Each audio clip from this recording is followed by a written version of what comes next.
Well, now we're going to prove the second pictorial example that we had earlier. We're going to prove we're given the same function we talked about. F of x is 9 minus x squared. We're going to prove that the inverse image of negative 7 to 5, that interval, is equal to this union of these two intervals. Negative 4 to negative 2 union with 2 to 4. We're going to do it slightly differently this time.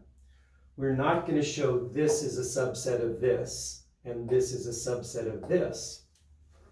We're going to use if and only if statements. So we're going to show that if A is an element of the left-hand side, well, let me rephrase that. A is an element of the left-hand side if and only if it's an element of the right-hand side. Perfectly valid way to make this proof.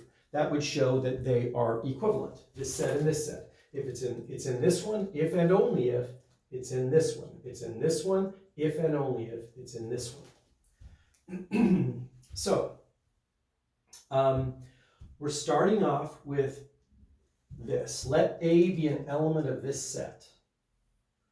That is true if and only if, and here's my little pictorial example. Let's make this set in the codomain the interval from negative 7 to 5. Closed interval. Pretend like that whole circle or oval is the interval from negative 7 to 5. Its inverse image is some set over here. It would be this oval here. If A is in that, that means that f of A puts me right back into this.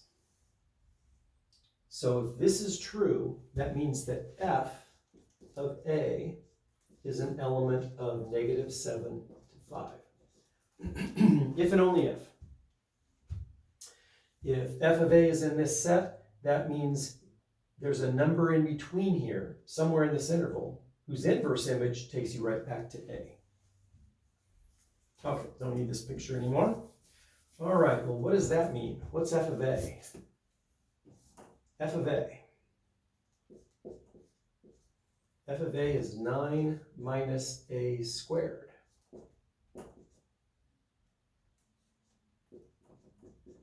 Means 9 minus A squared is in that interval.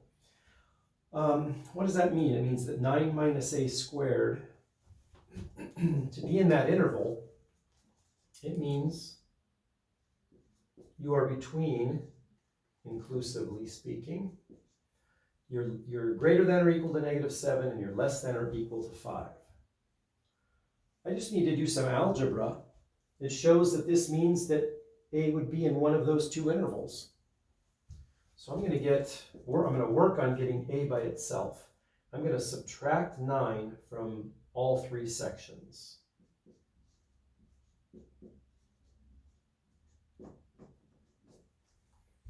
I'm going to do two things in one step here. I'm going to multiply it all by negative 1, so I get positive A squared in the middle. But I'm also going to reverse the inequalities. So I'm going to get A squared. That will put 4 on the left and 16 on the right now. All right. Well, what does that mean?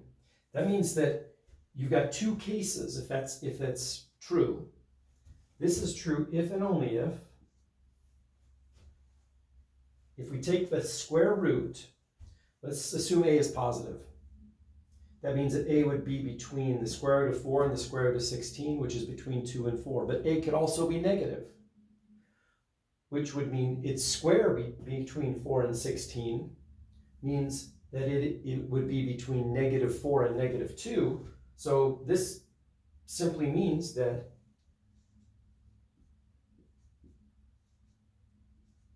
or I guess I could say negative A. Yeah, I'll do it this way. Not negative A, but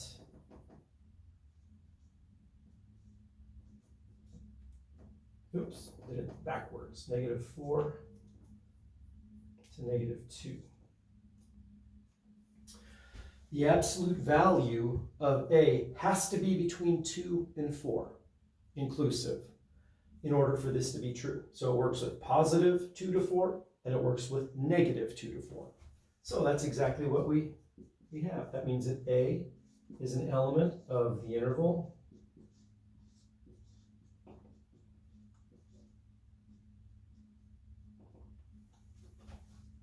and we're done.